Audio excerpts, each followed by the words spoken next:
Well, good morning, everyone. Welcome to another live. Hope you're doing well, having a good start to your day. Some of you might have seen me start up there. I forgot to turn off all incoming calls, and I was getting a call already. So I said I better turn that off.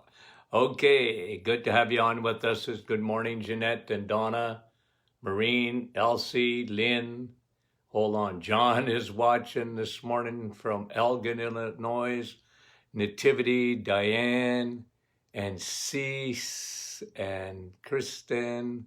Good to have you on. Pat, Dan, Colleen, Jerry. Lots of regulars and some new folks, and we appreciate it. Denise, Nellie is watching this morning. Good to have you on. Okay, we got a lot of questions, so let me get started. I'll come on afterwards and say hi to you. Okay, lots of questions, so I gotta get going. Okay, so Shirley is asking about intravenous vitamin C. I like it. Vitamin C. We'll talk about it because there's a few questions here. Okay. Vitamin C on its own, okay, and just to take, I always tell people that like vitamin C, I said, you're only off by one letter in the alphabet, okay, like vitamin D. So am I against vitamin C? No. But vitamin C is a structure that looks very much like sugar. It's water soluble, and you don't make it, you have to take it in. And I got no problem. Where I like vitamin C is in the intravenous. Because I found, and this is just, my take on it, is that vitamin C on its own, it's not very bioavailable. So if you take it orally or whatever, and you can, I just find a lot of it just ends up in your urine. Whereas intravenous vitamin C, high doses, given, intravenously, there's some research showing cancer therapy and that, and it hasn't got the ink that it should because there's no money in it. But I certainly, if people can afford it, I tell them, hey, you can, like vitamin C intravenously, I got no problem with that. Okay? Now so Shirley, that's your question, but, Lynn, how much vitamin C is there in coffee? The real vitamin C is coffee. And you might think I'm just joking, but I'm not. Okay? I'm not. My wife says that I only look for positive studies on coffee. Well, every week there's a new study on coffee, and it's all good. And like I've said to you many times in the past, I was a guy preaching coffee when coffee, it's acidic, it's not good for you. Listen, no. It's the real vitamin C, and I mean it. I use the example of Jacques Cartier. He had lost 25 men coming across from France into the New World, which was North America. He's going up the St. Lawrence, already lost 25 men to scurvy. And the natives, the First Nations, befriended him and the rest of the surviving crew. They were given pine bark extract in a tea made of pine bark. And Jacques Cartier wrote about it. And he said, this was the greatest thing since sliced bread. He said, we all felt so much better. Not only did we no longer, none of my men died anymore. We felt so much better. Jacques Cartier actually wrote about it. And pine bark extract is now, one of our flagship products because it's so much better, even though we do add some vitamin C. See, if you take vitamin C, I like acerola cherry. If you take vitamin C and add it to other polyphenols, you see, coffee has all these polyphenols. That's what makes it so good for you. And, you're not, unlike vitamin C, it has a combination of lots of things, just like pine bark. Pine bark is 85% what they call OPCs, okay? Polyphenols. And the more polyphenols you have, coffee's like that, the better it is for you because the body takes it and keeps it. And it has quercetin. Quercetin made the news because with COVID, they were showing that quercetin drives and zinc drives, quercetin actually helps drive zinc into the cells to build up your immune system. So look, I tease a lot, okay? I hope you're used to me. But it's not the amount of vitamin C that's in coffee, because if you were actually to look at it, it's not measured by the vitamin C, it's measured by the polyphenols that are in coffee. And there's lots of them. The more the merrier. That's what makes it much more bioavailable than just straight vitamin C. And like I said, I put vitamin C in our Navitol, pine bark, because then vitamin C latching on to those other polyphenols makes that vitamin C more bioavailable. So I'm not against vitamin C, but the true vitamin C is coffee, okay? And that's brought to you by the Martin Clinic, by the way. Very few people talk about that, how important that is for you, okay? Shirley, thank you, Lynn. Good question. Oh, Kathy was asking about vitamin C. I guess her doctor or whatever, you get kidney stones and they say, well, there's two things now that they'll tell you. Don't take vitamin C because that gives you kidney stones. And don't take vitamin D. That gives you kidney stones. Nah. Kidney stones generally are caused by number one cause of kidney stones are dehydration. Dehydration. The second is insulin. It can be a sign of insulin resistance. There's nothing worse for your kidneys, including kidney stones, than when you eat sugar. Elevates your insulin. That affects the circulation to the microcirculation to your kidneys, and you can end up with kidney stones or chronic kidney disease. It's sugar, not vitamin C. It's not vitamin D either. There was one person,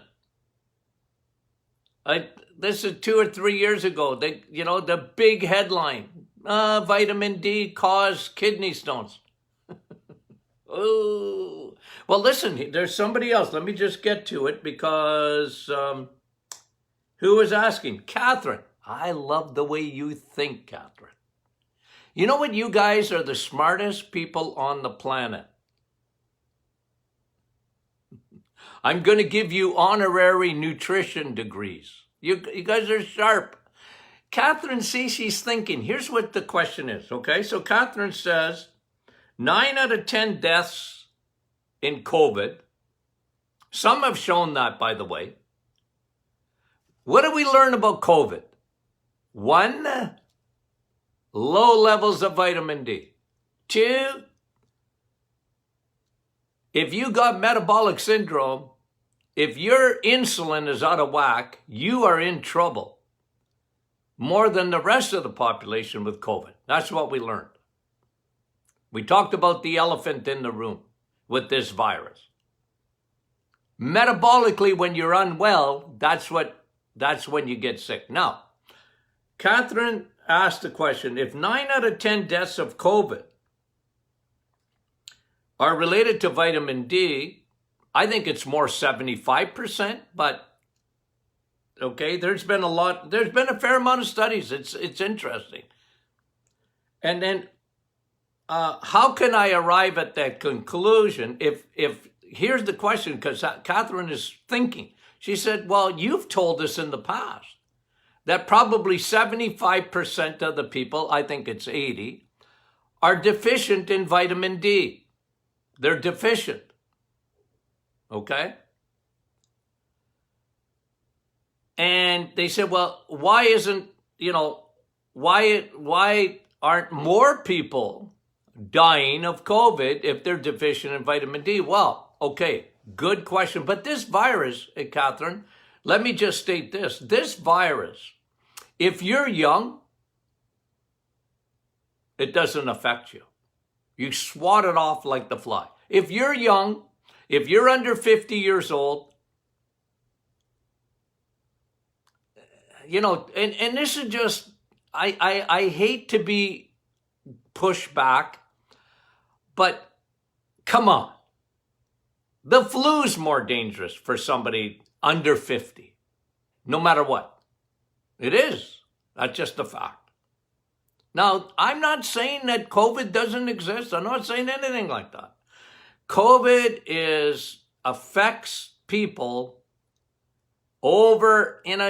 and now you get into up of over 65, and you got low levels of vitamin D, and you got metabolic syndrome, which is, insulin resistance characterized by high blood pressure and inflammation and this and that, and you're a bad eater. Well, this can be deadly. And it's a deadly combination if you're low in vitamin D and you have metabolic syndrome. So that's what I was saying, Catherine. But I'm glad you asked the question, and I'm glad you're thinking. Don't take everything I say and think it out. God gave you a brain, use it. I like that. I like you want to think this through. But when you're young and you're under 50, I don't care who you are, even without a good immune system, very few people have gotten sick. Now, I know there's been a few. I know. But they're exceptions. And it bothers me that we're locking down everything again. Young people are not susceptible to it. I've talked to you about the tsunami of mental health disorders and all the things that are coming to a theater near you because people need people. And I know, there's a virus and they're worried about the hospitals, and I get it. But where's the flu this year? I think it's COVID. There's no flu. Well, of course there's flu. There's flu every year. So anybody who's getting the flu is getting COVID. They're getting diagnosed as COVID. Anyways, okay? Anyway. Catherine, good question, okay? So Kathy asked a question. Wendy's asking the question between, what's the difference between milk and cheese? Okay, again, Wendy, good for you. I want you to think like that. Dr. Martin, you call milk white Pepsi. Why is it that we can eat cheese? Well, cheese is a lot different. It's dairy, but there's very few carbs in cheese. And plus, you get vitamin K2, and vitamin K2 takes calcium out of your bloodstream. One of the most important vitamins that doesn't get a lot of ink is vitamin K2, and that's why we put it in with our vitamin D supplement, because it takes calcium out of your bloodstream. So when you eat cheese, not milk.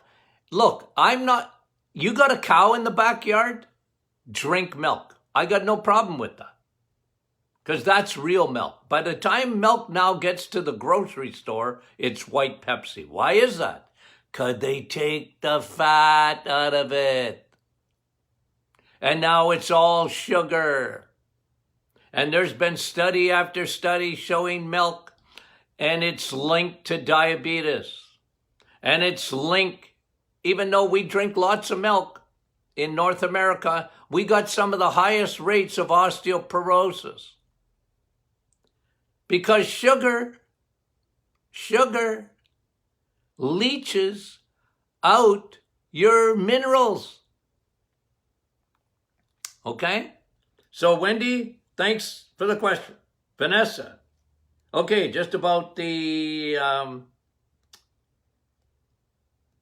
asking about the reset, okay? Orange urine on reset. Well, it could be dehydration. Make sure you're drinking enough water. You need at least 2 liters every day. 64 ounces for my American friends. Why is it that I come to that conclusion? Well, look, everybody's a little bit different, but not less. Not less. Some need more than 64 ounces or 2 liters. It's my clinical experience. And only water's water, okay? So orange urine could be that, or a spillover of vitamin B, because you're eating a lot. All your B vitamins are in eggs, meat, and cheese. All of them, especially B12. Now, they're water-soluble B vitamins. So maybe there's a spillover that occurs when you first start. I'm not worried about orange urine unless you're dehydrated. So just make sure, Vanessa, that your partner is not dehydrated, okay? And oh yeah, okay, and somebody who is here, I wrote the name down and I can't even read my own writing now. Oh, okay. Asking about her mother who gets nauseated when drinking water. Well, look, and that's been going on a long time. Well, you know what? They'd get over it if they continued on. You know what? To form a new habit takes 3 weeks. You had no idea how many people I had in my office over the years. I mean, thousands. I don't like water. Or I get nausea. I drink water, you know. Look, it ain't because you got an allergy to water. Your body is made up of 70. You're like planet Earth. 75% of your body is water. Every cell in your body needs water. You're like the planet Earth. Earth's 75% of planet Earth is water. And so is your body, and you need it, and you lose water. Just breathing, you lose water. So, you know, don't wait for the red light on top of your head, that you don't have one, by the way. I wish you did. That said, hey, add water. I'm dehydrated. A lot of people, they're not thirsty, so they don't even think about it. Oh, yeah, I'm not thirsty. I don't care. 2 liters. You want to have nice skin? 2 liters of water a day, 64 ounces minimum. What's the best water? Spring water. It's got the highest pH. Or take filtered water and add salt to it. Okay. I know I'm pretty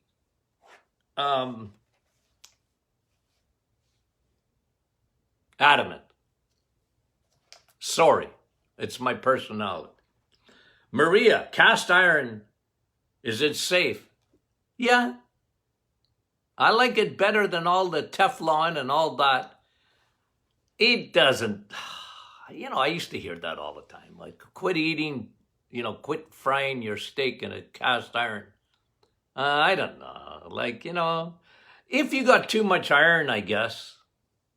Somebody asked me the other day what I think about what should be the ferritin.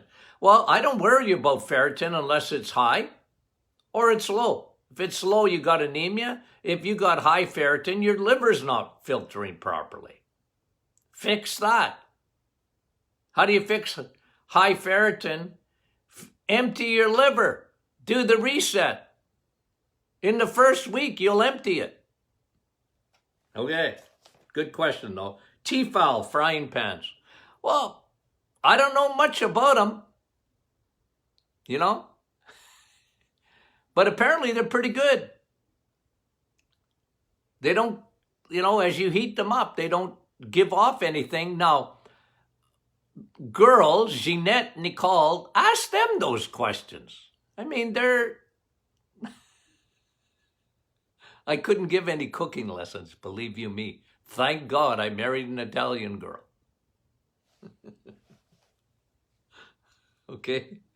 Now, I'm an expert in food, but not on how to make it. Okay, good question. So, okay, that was Louise asking about the Tefal pans, and Maria about cast iron. Annette asking about reshot mushrooms. Does it purify your blood? No. Do I like mushrooms? Yeah. Put them on your steak. But when you read, this is the cure-all and Reiki and mushrooms and I'm not saying they're not good. They're good. But, they clean your blood. No, your liver cleans your blood. And as long as your liver is not full of fat, it'll clean your toxins. It'll leach them out. Your liver is made for that. So is your kidneys. Okay. Good questions in that. Kristen, collagen, what do I think about it? Do you get enough when you're on the reset? Well, you get a lot of collagen on the reset. Some people are using bone broth. I love bone broth because it's very high in collagen. Want nice skin, nice hair, nice nails? I love collagen, but you get it all in eggs, meat, and cheese. But you can, if you want to supplement, then the best collagen supplement is bone broth.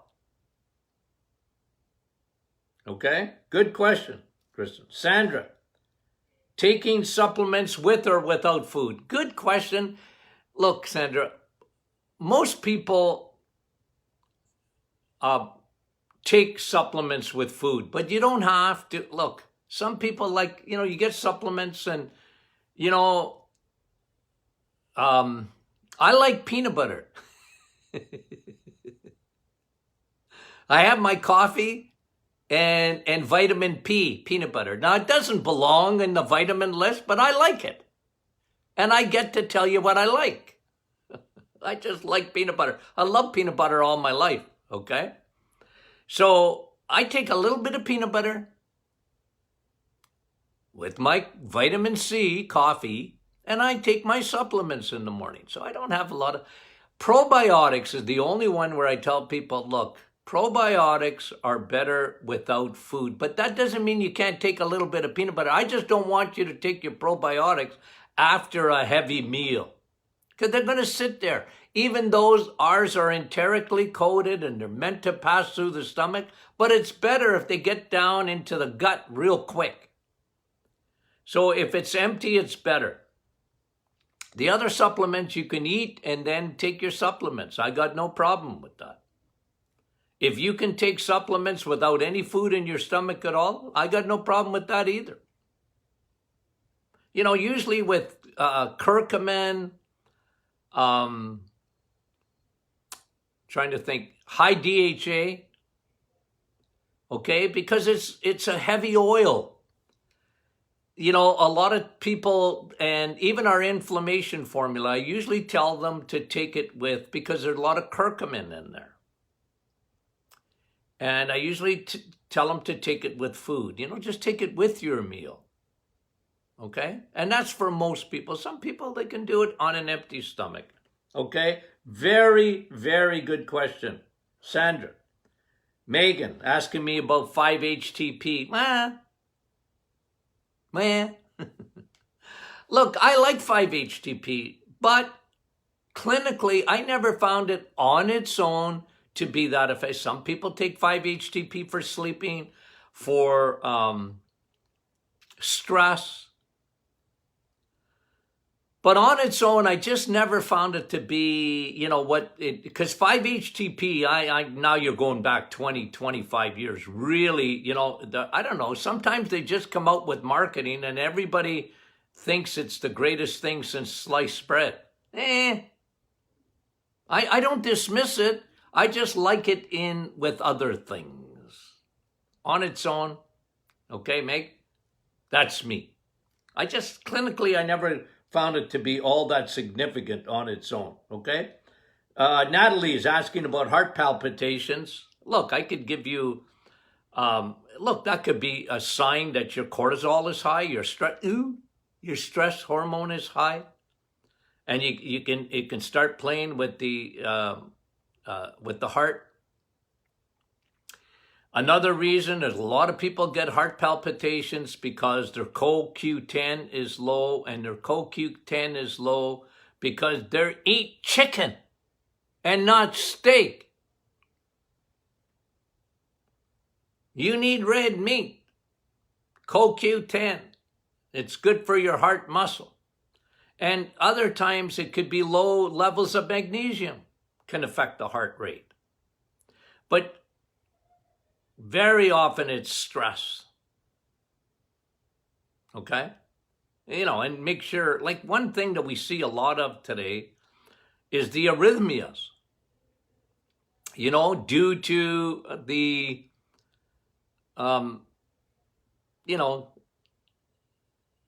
diet. Don't eat enough CoQ10. If you're taking a statin drug, you better get on CoQ10 too and eat 10 steaks a day. That's how much CoQ10 is good for you. Insulin levels. What do I think about them? Well, look, I don't care so much numbers, okay? Here's the numbers look, I don't care about insulin. Let me rephrase it. Who asked the question? I didn't write it down. I'm so bad for that. It's a good question. What do I look for insulin levels? Well, I really don't. So if you send me blood work, I want to know insulin resistance, because that's at the root of almost all disease. High circulating insulin. Food. What is that effect that I look at to know whether you have insulin resistance? Okay? I don't need all of them, but it's nice if I do have all of them. I know if a person has insulin resistance, 1, they have high triglycerides. 2, they have low HDL, because they go together. Remember the teeter-totter? Those are 2 will tell me so much, not only about your liver, but how much insulin resistance you have. 3rd, look at your belly, your waist. You got a sugar belly? You got insulin resistance. The 4th one, in blood work, because there's a lot of other symptoms. But in A1C, I like A1C, which is an average of your blood sugars. If it's too high, see, A1C, I want it to be in the very low 5s, like 5.1, 5, 5.1. When it's above that, you're starting insulin resistance. And if your triglycerides are high and your HDL is low, you got insulin resistance. Okay? So I don't care so much about insulin, its number, because it doesn't tell me what those other tests. And look at your belly. You got sleep apnea, you got insulin resistance. You got heartburn, you got insulin resistance. Okay? Kim, you're asking a very good question, so let me go through this with you. Kim's saying, if sugar is toxic, okay? If sugar is toxic, how come when you have low blood sugar, you need sugar to elevate your sugar, if sugar is toxic? You know what, Kim? You're a smart puppy, because you asked a good question. So let me give you a little bit of 101 sugar, okay? This is sugar 101. Is sugar toxic? Absolutely. And let me explain that. Because if you were to empty out your 5 liters of blood, approx, you're going to have less than a teaspoon of sugar. If you have 20 chocolate bars,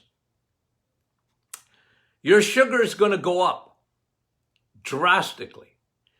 But your body will do everything it can. There's a lot of things that go on, but the number one thing is your body will go squirt, squirt, squirt, squirt, squirt, squirt, squirt, squirt, squirt, squirt of insulin to get that blood sugar in a very, very, very tight range. You see, blood sugar that is high, major problem. Blood sugar that is low is a major, that's hypoglycemia, can be deadly. But the problem is not solved by if you got low blood sugar by eating sugar. Now, it might be for 5 seconds.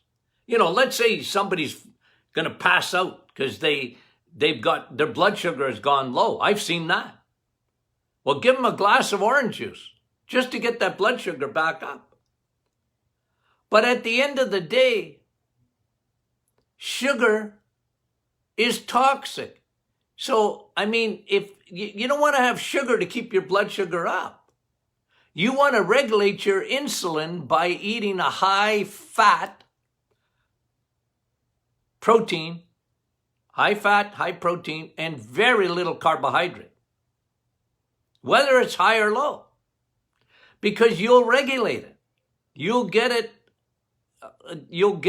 where it should be by eating protein. Now, like I said, if you're passing out, give them a glass of orange juice. Okay? But you're asking Kim a very good question. Sugar is so destructive to your blood vessels, your body has to keep so little inside of it. And remember, if you need this much sugar, you can eat a steak and your body will turn that much of that steak into sugar if it needs it. That's how smart your body is. But your body will do everything it can to get your sugar out of your bloodstream and keep it into a less than a teaspoon for 5 liters of blood. That's how intelligent your body is, Kim. Okay? Thanks for the question. Patricia is asking about kombu. Well, that's like kelp, isn't it? I like kelp. Kelp is sea. Best source is like sea vegetables, right? It's high in iodine. I like iodine. I've had a lot of my patients on iodine. They're low in iodine. It's not in the soil anymore. So kombu would be good for you, yeah. Have I eaten it? No. I guess I've had a little bit of kelp in my life. I don't like that either. Okay. Jody's asking about the keto pill. I don't like it. Nah. Those are called exogenous ketones. Okay? You can do that with a coffee. Put butter and coconut oil, what they call an MCT oil, which is sort of an extract of coconut oil and palm oil, and you got an exogenous ketone. Well, so what? It may go right to your liver and burn a little bit of ketone, but I wouldn't, food. You got to eat anyways. Keep your carbs down. And I wouldn't spend any money on a keto pill, Jody. Good question, though. Darlene, light therapy. Yeah, I like it. I love sunlight. You guys know that. But if you're in the dark and you can do light therapy, lamps that give you light therapy, it's good for you. Helps secrete serotonin and other good feeling hormones. And a lot of people get really down. This is the worst time of the year, by the way. Where did the flu go? Ooh, I asked that question to my public health official friends. Where is the flu? This is the flu season. We're at the height of it. But I like light therapy. I do. I love the sun. There's no therapy like it. Okay. Elizabeth, urticaria, hives. Well, look, you always try and find out what's causing them. A lot of times hives, it's sort of an autoimmune reaction, right? And it's a sign that your body's reacting to something. One of the things I find a lot of times with hives is the thyroid's not working properly. And secondly, there's leaky gut involved. Okay, that's just been my experience. I like antihistamines. A natural antihistamine is arnavitol. Pine bark is famous as an antihistamine. It's very good. So is coffee, because it's got quercetin. Antihistamine. Okay? Adele, Sjogren's. Well, Sjogren's is autoimmune. Here's what I find. Autoimmune, leaky gut. Autoimmune, leaky gut. Because Al was asking about rheumatoid and fibro. Can they have the same symptoms? Sometimes they do. Although fibro usually will not, cripple up the joints. But they can. Fibro, I've seen it happen, can be very weird. But these are autoimmune. Autoimmune is leaky gut. Number one. Autoimmune gets better when you change your diet because you're not feeding yeast. And yeast is at the culprit of Sjogren's. It's a fungus. It's leaky gut. Candida got into the bloodstream and travels. Leaky gut, leaky lungs, leaky gut, leaky skin, leaky gut, leaky joints, leaky gut, leaky brain. Right? Leaky gut, leaky heart, leaky gut, leaky kidneys, leaky gut, leaky liver. It's a battle where your body turns on itself and it's starting to see antigens. Okay, antigens, it just means anything that comes in from the outside, including food. Your body flags it. Oh, this is good or this is bad. But a lot of times what the body does when it gets messed up because of leaky gut, it sees things coming in and you react to it and it should be good, but your B cells get way out of whack. And this is what can happen, okay? So, good questions. Xolair injections. Elia's asking me about that. Well, that's for asthma. It's not a steroid. And I think they do it about every 4 weeks. I've had a lot of patients on that stuff. Well, you got very bad asthma, but I always here's what I'm saying, Elia. Asthma is leaky gut. Don't feed the yeast. It's diet. It's usually asthma. You know why asthma is up about 1,000% in the last 20, 30 years? Can I tell you why? Antibiotics. They kill all your friendly bacteria. Kid gets antibiotics, and guess what? Mommy had antibiotics. When she was pregnant, the kid is about 300% more likely to have asthma. It disrupts the baby's microbiome. And antibiotics are the greatest discovery of the 20th century, but can be the curse of the 21st. Because it creates leaky gut. It kills all the friendly bacteria. You get a yeast. It grows, and it can get in, and it spreads. And then the kid is starving for sugar, and they love sugar, they crave sugar, and they feed the yeast, and it makes it worse. Oh, and sometimes it can be dairy for some kids, but that's leaky gut. Why would they have trouble with lactose? Leaky gut. Fix it. Okay? Anne is asking, remember, if you were on with me yesterday afternoon, I sort of said this, and Anne, I like it. Every day I get asked about this. Every day. I said that there will be a question this week, tomorrow, about cholesterol. There always is, and I guess there always will be. And Anne wants me to talk about LDL. Well, Anne, there's no such thing as bad cholesterol, okay? It's not the boogeyman. What about LDL? Yeah, but they want to go after LDL because they have a drug for LDL. It's called statin drug. So it's marketing, not science. And when you get older especially, you better have high levels of LDL. You'll live longer. Cholesterol, your body needs it for everything. It ain't the bad guy.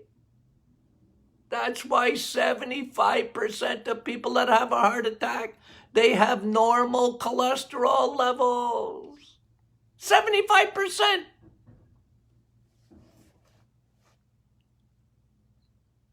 I'm glad you asked the question because I get my workout. I start getting uptight.